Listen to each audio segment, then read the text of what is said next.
कभी कभी गलतियां भी खुशनुमा फायदेमंद हो जाती हैं। ये आप हम सबके साथ कभी शायद एक आध बार ऐसा हुआ हो। आज मेरे साथ ऐसा ही हुआ। और शायद आपको इसमें काम की बात नहीं लगे, लेकिन जो अंतिम संदेश मुझे वहाँ से मिला है, मुझे लगता है वो केवल आप हम के लिए नहीं, पूरे देश के लिए, पूरे समाज के लिए बहुत ज़रूरी संदेश है। नमस्कार, मैं विष्णु बैरागी। आप देख रहे हैं मेरा यूट्यूब चैनल बैरागी की बातें। कृपा करें, ये मेरा चैनल सब्सक्राइब करें, इस वीडियो को लाइक करें, साझा करें, कमेंट बॉक्स में जाकर टिप्पणी ज़रूर करें और घंटी का बटन ज़रूर दबा दीजिए ताकि मेरा अगला वीडियो अपलोड होते ही आपको खबर मिल जाए। दोस्तों, मेरे शहर में एक शैक्षणिक संस्था काम करती है, श्री गुरु तेग बहादुर शैक्षणिक विकास समिति। और ये 1981 से काम कर रही है लगातार, और मैं भी इनसे काफ़ी संपर्क में बना रहा हूँ। इनका 2023 का वार्षिक क्रीड़ोत्सव, एनुअल स्पोर्ट्स मीट का अंतिम जलसा कल है, वार्षिकोत्सव कल है। लेकिन पता नहीं मुझे क्यों आज का ध्यान रह गया और न्योता निमंत्रण पत्र देखे बिना ही मैं आज ही वहाँ पहुँच गया। तो वहाँ कार्यक्रम तो चल रहा था, लेकिन कोई भी अतिथि नहीं था, रतलाम शहर का कोई भी आदमी बुलाया हुआ नहीं था। तो मुझे लगा कि मुझसे क्या चूक हुई है। वहाँ और तो और मेहमानों के बैठने के लिए कुर्सियाँ भी नहीं थी। तो मुझे बहुत आश्चर्य हुआ और मुझसे पहली बार मुझे लगा कि मुझसे कोई न कोई चूक हो गई है। तो मैं वहाँ से लौटने लगा। उनका पूर्वाभ्यास चल रहा था, अंतिम पूर्वाभ्यास बच्चों का, जिसे आप कहते हैं फाइनल रिहर्सल, तो चल रहा था। तो मैं वहाँ से लौटने लगा तो वहाँ की प्राचार्य डॉक्टर रेखा शास्त्री, उनकी नज़र मुझ पर पड़ गई और उन्होंने आके मुझे लगभग रोक लिया। जब पूरी बात मालूम पड़ी, मैंने उन्हें निमंत्रण पत्र बताया और कहा कि आपने बुला तो लिया लेकिन बैठने की व्यवस्था नहीं है। तो वो निमंत्रण पत्र देख के हंस दी, बोले सर 4 तारीख का बुलावा है, आप 3 तारीख को पधार गए, लेकिन अच्छा हुआ आप पधार गए, आप यहाँ बैठ गए। आज हमारा सारी तैयारियाँ देखिए और कोई कमी हो तो बताइए। कमी बताना तो बहुत आसान काम है और हम पूरा देश रायचंद बना हुआ है। तो मुझे लगा कि मैंने वहाँ नहीं बैठना चाहिए, तो मैंने पूरे जाने की पूरी कोशिश की।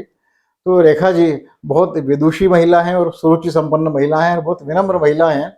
लेकिन इस विनम्र महिला ने अपने प्राचार्य होने का तानाशाही रवैया बहुत नम्रतापूर्वक मुझे आदेशित किया। उन्होंने कहा कि सर, मैं आपसे कह रही हूँ, निवेदन कर रही हूँ, अब आपको यहाँ बैठना ही है। कितनी देर बैठना है ये आप तय कीजिए, लेकिन आपको बैठना है हमारे साथ, थोड़ा वक्त निकालिए और उसके बाद ही जाइएगा। और मैं वहाँ जाके बैठ गया। बड़े अनमने मन से बैठा था, मैं कबूल करता हूँ। लेकिन जब बच्चों की तैयारियां देखी वहाँ पर तो जी खुश हो गया। उनके कल उनका अंतिम कार्यक्रम होगा, उसमें 2 चीज़ें मुझे बड़ी पसंद आई। एक तो वो उन्होंने हर श्रृंगार, अमलतास, गुलाब, कमल जैसे फूलों वृक्षों के लेके समझाने की कोशिश की। वो फॉर्मेशन बहुत अच्छे थे उनके। उनका योग, बच्चों के छोटे छोटे बच्चों की योग और मलखम्ब वाली प्रस्तुति बहुत अद्भुत थी, अविश्वसनीय थी, रोंगटे खड़े कर देने वाली थी। हम देखा मैंने तो संस्था के अध्यक्ष हैं गुरुनाम सिंह, बहुत कम बोलते हैं, बस उनका काम बोलता है। उनसे पूछा मैंने, इस संस्था को मैं जानता था, तो मैंने पूछा उनसे। तो धीरे धीरे मुझे मालूम पड़ा कि 1981 में ये संस्था 30 बच्चों से शुरू हुई थी। 1991 में इन्होंने दूसरी इकाई शुरू की शास्त्री नगर में। पहली इकाई शुरू हुई थी मेरे शहर में न्यू रोड पर, जिसे जवाहर रोड कहते हैं।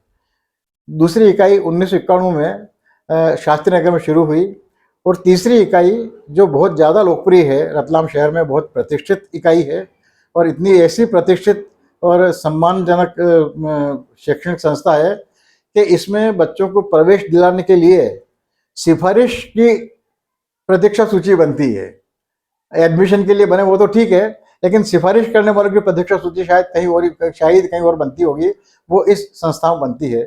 गुरुनाम सिंह जी से मेरी काफ़ी लंबी चौड़ी बातें हुई, तो उन्होंने बताया कि 30 विद्यार्थियों से शुरू हुई थी हमारी संस्था, और आज ये तीनों इकाइयों को मिलाकर लगभग इनके 6000 विद्यार्थी आज इन तीनों संस्थाओं में, इकाइयों में मिलकर वहाँ शिक्षा प्राप्त कर रहे हैं और नर्सरी से लेकर 12वीं तक के बच्चे वहाँ पढ़ते हैं।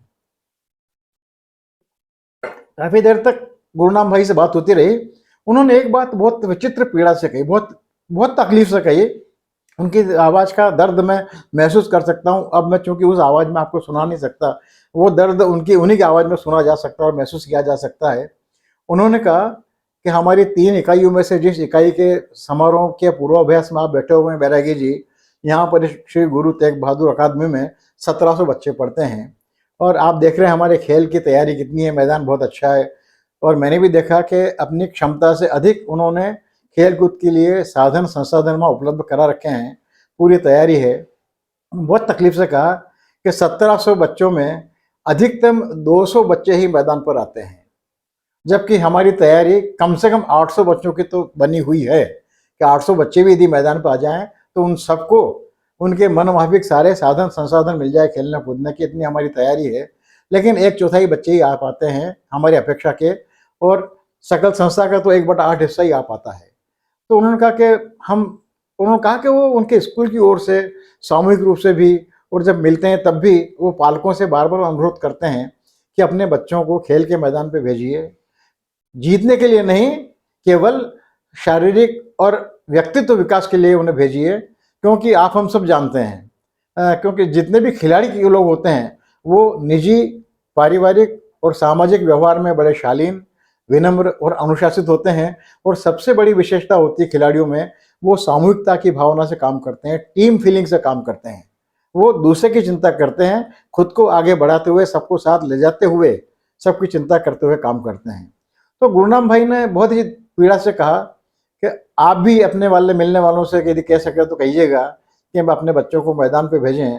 और उनकी बातों, क्योंकि उन्होंने कहा कि इस साल, अभी उन्होंने, मैंने पुराना इतिहास नहीं पूछा, इस साल आज के दिन 3 नवंबर 2023 को रायपुर में राष्ट्रीय स्तर की एक प्रतियोगिता चल रही है, सीबीएसई स्कूलों की राष्ट्रीय प्रतियोगिता। उसमें इस अकादमी के 2 बच्चे एथलीट वहाँ उसमें राष्ट्रीय स्तर की प्रतियोगिताओं में भाग ले रहे हैं।